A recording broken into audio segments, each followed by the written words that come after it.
Benarkah Sunan Kalijaga berusia ratusan tahun?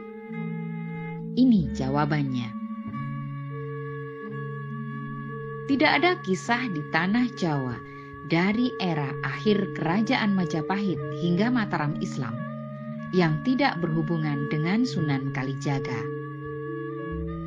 Bukan hanya di Jawa bagian timur dan tengah, jejak Sunan Kalijaga juga terpatri kuat dalam kisah-kisah tanah Pasundan dan Banten.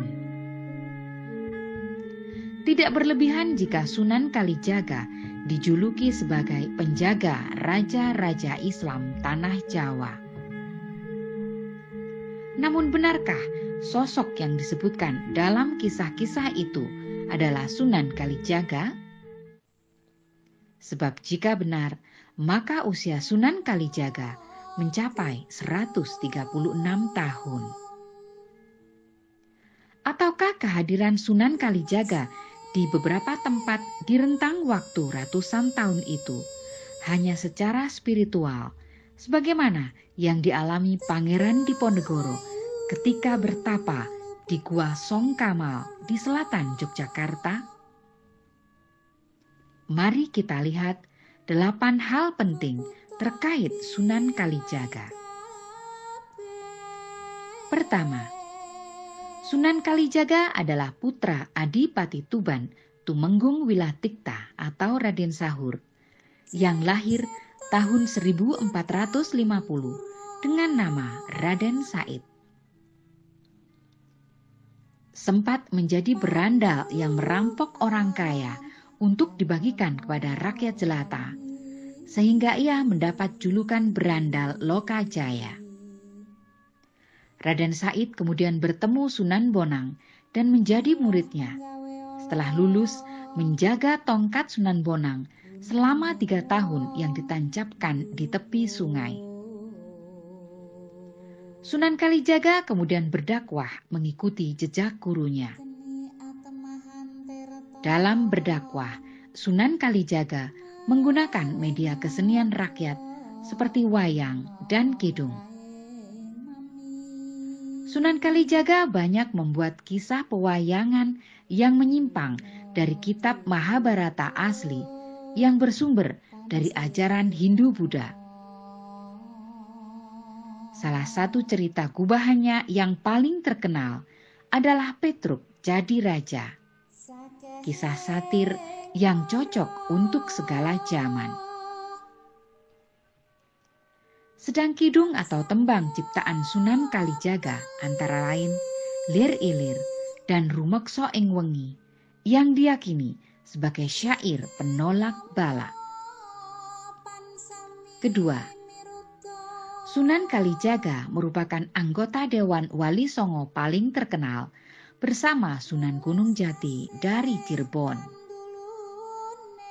Nama Sunan Kalijaga lebih melegenda dibanding Sunan Gresik, Sunan Ampel, Sunan Kudus, Sunan Giri, Sunan Muria, Sunan Bonang, dan Sunan Derajat. Ketiga, Sunan Kalijaga membantu Raden Fatah mendirikan Kerajaan Demak Bintoro, kerajaan Islam pertama di tanah Jawa pada tahun 1475. Sunan Kalijaga kemudian menjadi penasihat spiritual Kerajaan Demak dari mulai Raden Fatah, Dipati Unus, hingga Raden Trenggono yang wafat tahun 1546 dalam upaya penaklukan Pasuruan.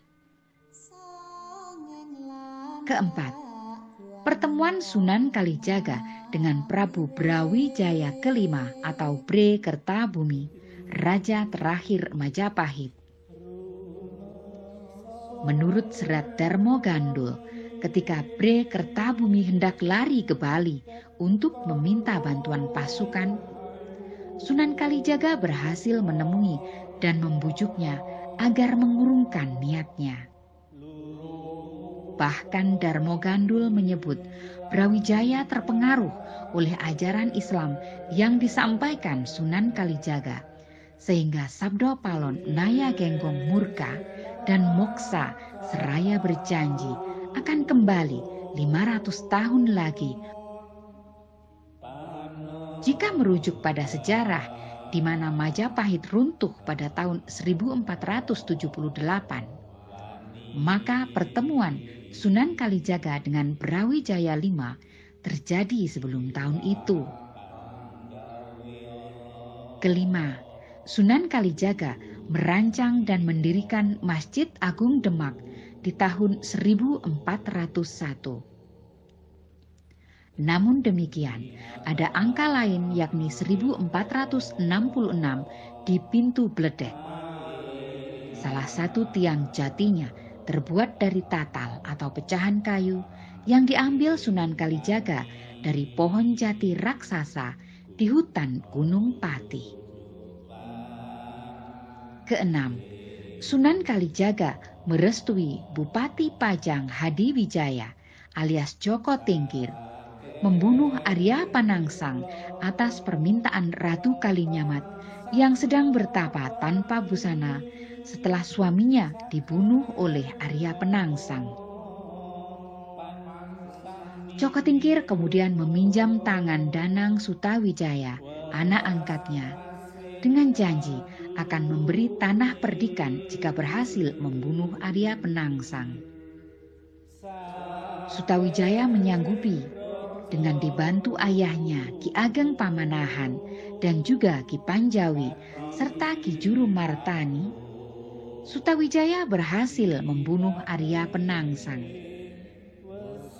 Joko Tingkir kemudian mendeklarasikan Pajang sebagai kesultanan dan Demak menjadi kerajaan bawahan. Joko Tingkir pun menyandang gelar Sultan Hadiwijaya.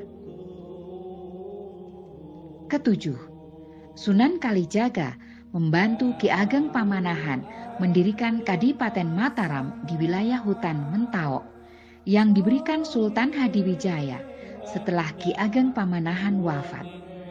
Sutawijaya pulang menggantikan posisi ayahnya dan bergelar Panembahan Senopati. Di tangan Panembahan Senopati, Mataram menjadi kerajaan besar setelah menaklukkan Pajang pasca wafatnya Sultan Hadiwijaya.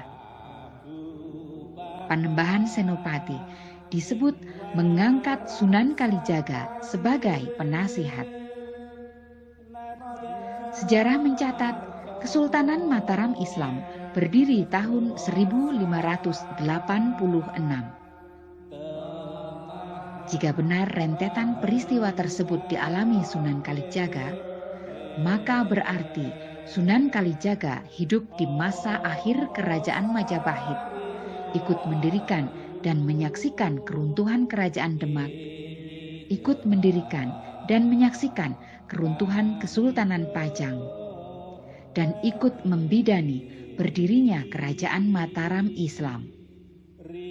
Rentang waktunya adalah 1450 hingga 1586 atau 136 tahun. Kedelapan, terdapat 4 tempat yang diyakini sebagai makam Sunan Kalijaga, yakni di Kadilangu 3 km dari Masjid Agung Demak, makam Ploso di Dusun Suko, Desa Medalem Senori, Tuban, makam di Bukit Suraweti, Kecamatan Panceng, Gresik, dan makam di Desa Dermayu, Jepara. Meski sebagian besar meyakini makam aslinya berada di Kadilangu, namun keberadaan 3 makam lain juga tidak bisa diabaikan.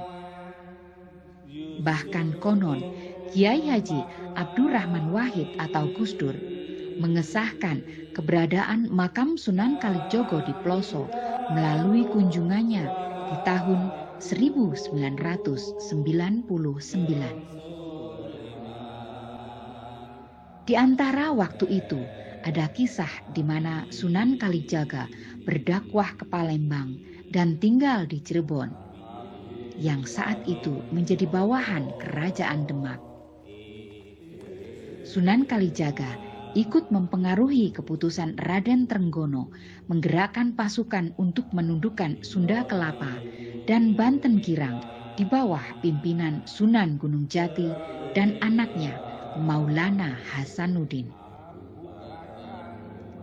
Banyak yang meyakini Sunan Kalijaga memiliki umur panjang, bahkan ada yang menyebut wafat di tahun 1553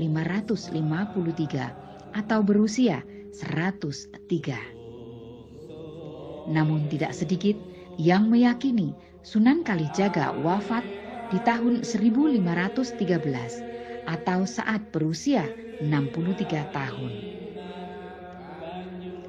Artinya, kisah-kisah yang dikaitkan dengan Sunan Kalijaga setelah 1513 kemungkinan tidak dalam arti wadak atau fisik, melainkan spiritual sebagaimana yang dialami Pangeran Diponegoro sebelum memimpin Perang Jawa tahun 1825 sampai 1830.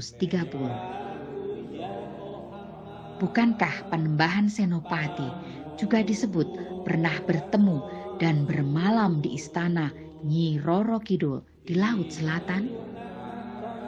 Sesuatu yang sulit dipahami secara rasional, namun mengena jika pendekatannya spiritual.